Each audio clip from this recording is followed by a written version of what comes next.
उधर अक्षय साहब ने मामी के साथ पबजी खेलना शुरू कर दी और फिर ये देख कर हैरान रह गया कि जैसे ही अक्षय साहब ने मुमानी के साथ पबजी खेल रहे थे, मामी ने गेम को बंद कर दिया और माहौल ठनड्डा हो गया। और इस वक्त मेरी हैरत की कोई इंतहा ना रही। उधर जैसे ही उनका बोसा खत्म हुआ, अक्षय साहब उठे और वापस कमरे में चले गए। एन इसी वक्त मुमानी की नज़रें ऊपर गैलरी में पड़ गई कि जहाँ पर मैं खड़ा ये तमाशा देख रहा था। मुझे यूं खड़ा देखकर वो एकदम से चौंक गई, लेकिन कोई ख़ास रिस्पांस न दिया। इसी दौरान मैं भी वापस अपने कमरे में आ गया। मुमानी को एक हिंदू के साथ पबजी खेलता देखकर मैं पागल सा हो गया था।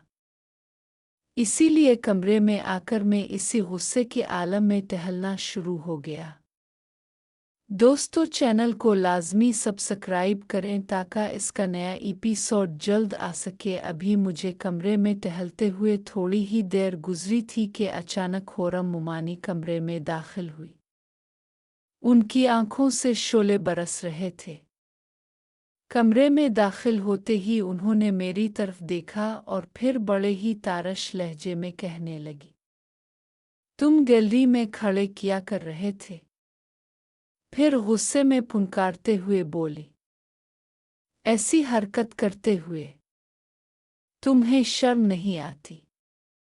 मैं जो कि पहले ही भरा बैठा था, फौरन जवाब देते हुए कहा कि शर्म मुझे नहीं बल्कि आपको आनी चाहिए कि जो मामू के होते हुए किसी गैर मर्द, और वो भी एक हिंदू के साथ पबजी खेल रही थी। मेरी बात सुनकर मुमानी गुस्से में आग बगूला हो गई। चुनांचे वो तेजी से आगे बढ़ी और मुझे गिरेबान से पकड़कर फुंकारते हुए बोली, मैं किसी हिंदू के साथ पबजी खेलूं या ईसाई के साथ, तुम्हें इससे मतलब? तो इस पर मैंने भी जवाब देते हुए कहा कि मामू को आ लेने दो, मैं उनको बताऊंगा कि उनके पीछे क्या गिल खुला रही हो। मेरी बात सुनते ही मुमानी के चेहरे का रंग उड़ गया और वो मेरी तरफ देखते हुए लेकिन नीम खौफजदा लहजे में कहने लगे, तुम ऐसा नहीं कर सकते। फिर वो बिफरे हुए लहजे में बोले, कान खोल कर सुन लो मिस्टर तनवीर, मेरे बारे में अगर तुमने एक लफ्ज़ भी अपने मामू से कहा तो याद रखो, मेरे साथ तो जो होगा सो होगा, लेकिन इसके बाद मैं तुमको भी इधर नहीं रहने दूंगी, बल्कि तुम्हें इसी मामू से धक्के दे देकर यहाँ से ना निकलवाया तो मेरा नाम भी होरम नहीं।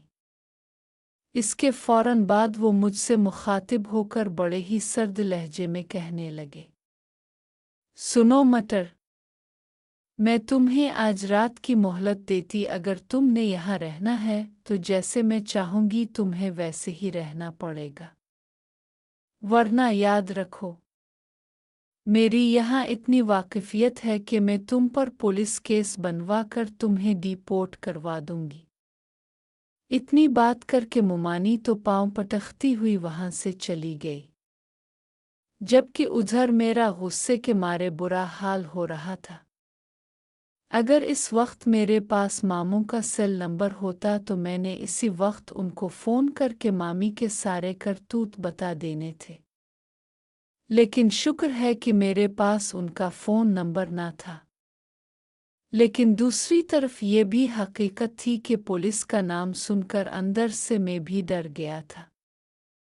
चुनांचे में गुस्से के आलम में टहलता रहा और मुमानी और ख़ास कर उसकी धमकियों के बारे में सोचता रहा। इसी दौरान सोचते सोचते जब मेरा गुस्सा कुछ कम हुआ तो मुझे मुमानी की पुलिस और मामू के हाथों धक्के देकर निकलवाने की धमकी याद आ गई। और मैं ये बात भी अच्छी तरह से जानता था कि मेरे मामू पूरी तरह से इस चुड़ैल के कब्ज़े में थे। फिर मैंने सोचा कि अगर उन्होंने मेरी बात का यकीन न किया तो इससे आगे मैं ना सोच सका। और फिर आहिस्ता आहिस्ता में अंदेशा हाय दूर दराज में घिरने लगा कि अगर मामू ने मेरी बात ना मानी और सबूत लाने को कहा तो अगर मुझे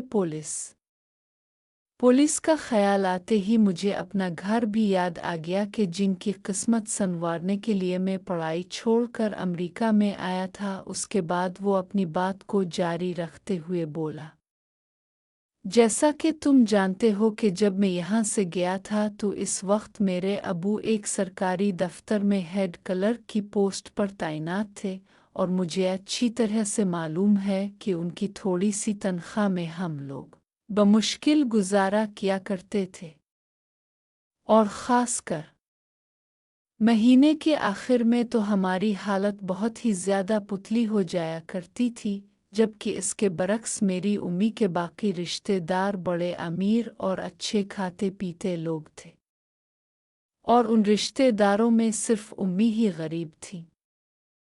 और तुम्हें तो मालूम ही होगा कि फैमिली फंक्शंस में अमीर लोगों के यहाँ एक गरीब रिश्तेदार की क्या हालत होती है। ऐसे मौक़ों पर बेचारा गरीब ना घर का रहता है ना घाट का। और चूंकि हमने फैमिली तकरीबात में ऐसी ज़िल्लतें बहुत झेली थी, इसीलिए इस गुर्बत को दूर करने के लिए उम्मी ने बड़े तरले मिन्नतों के बाद मुझे अमेरिका भिजवाया था और आते वक्त बस एक ही बात कही थी कि अमेरिका जाकर मैं ढेर सारे पैसे कमाऊं ताकि वो भी अपनी फैमिली में सर उठाकर चल सके। चुनांचे उम्मी की इस बात और घर में फैली हुई गुर्बत का ख्याल आते ही मैं बिल्कुल ठंडा पड़ गया और सोचने लगा कि फ़र्ज़ करो नून अलिफ गिर में मामू को इस बारे में बता भी दूं तो इसका मुझे क्या फ़ायदा होगा, बल्कि उल्टा नुकसान होने का शदीद ख़दशा था। और उसकी वजह ये थी कि मैं अच्छी तरह से जानता था कि इसके बाद मुमानी ने मुझे नहीं छोड़ना था। इतनी बात करने के बाद तनवीर ने मेरी तरफ देखा और फिर कहने लगा, यकीन करो साकी, वो रात मेरे लिए बहुत कारब वाली रात था। मैं सारी रात अपने कमरे में टहलते हुए सोचता रहा और फिर सोच कर आखिर में इस नतीजे पर पहुंचा कि दरिया में रहकर मामी तो किया, मैं किसी भी मगरमच्छ से लाल नहीं लूँगा, बल्कि अपने काम से काम रखते हुए बस डॉलर कमाऊँगा। इसलिए मामी जाए भाड़ में, वो कि मैं किसी हिंदू से पबजी खेलें आ किस्यावर से गेम खेलें, आइंदा से मैंने किसी पंगे में नहीं पड़ना। और उम्मी की फरमाश पर ढेर सारे डॉलर कमाने हैं ताकि हम लोग भी ख़ानदान में सर उठाकर चल सके। ये फैसला करने के बाद मैं बहुत परसुकून हो गया और फिर पलंग पर जाकर लेटते ही सो गया। रात गए सोने के बावजूद भी सुबह सवेरे मेरी आँख खिल गई। चुनांचे मैं जल्दी से उठा और हाथ मुंह धोए बगैर ही कमरे से बाहर निकल गया। देखा तो मामू अभी तक काम से वापस नहीं आए थे, जबकि होरम मामी डाइनिंग टेबल पर बैठी नाश्ता कर रही थी। उनकी हालत को देखकर साफ पता चल रहा था कि मेरी तरह उन्होंने भी रात बहुत टेंशन में गुजारी थी। मैं झिझक कर चलता हुआ उनके पास जाकर खड़ा हो गया। जाहिर है कि मेरे आने से वो पूरी तरह बाखबर थीं, लेकिन बज़ाहिर बड़ी बेनियाज़ी के साथ डबल रोटी पर जैम लगा रही थीं। लेकिन उनकी इस बेनियाज़ी से भी एक गहरा इज़्तिराब झलक रहा था। मैं कुछ देर यूं नहीं खड़ा रहा। इस दौरान उन्होंने एक नज़र मेरी तरफ देखा और फिर इसी बेनियाज़ी लेकिन इज़्तिरारी हालत में डबल रोटी पर जैम लगाती रही। ये देखकर मैंने उन्हें अपनी तरफ मुखातिब किया और फंसी फंसी आवाज़ में बोला, मुमानी जी, आई एम सॉरी। रात जो कुछ भी हुआ, मैं इसके लिए आपसे मुआफ़ी चाहता हूँ। میں نے محسوس کیا کہ میرے معافی مانگنے کی بات سن کر مامی چونک اٹھی تھیں اور میری معافی والی بات سے وہ کافی سکون کی حالت میں آ گئی۔ لیکن بظاہر انہوں نے مجھ پر کچھ بھی ظاہر نہیں کیا، بلکہ میری طرف دیکھتے ہوئے بڑے ہی طنزیہ لہجے میں کہنے لگے، رات کو تو تم کچھ اور کہہ رہے تھے۔ تو اس پر میں نے بڑی شرمندگی سے جواب دیتے ہوئے کہا، مامی جی میں رات والی بات پر ہی آپ سے ایکسکیوز کرنے آیا ہوں، اس لیے پلیز مجھے معاف۔ دوستو چینل کو لازمی سبسکرائب کریں تاکہ اس کا نیا ایپیسوڈ جلد آ سکے۔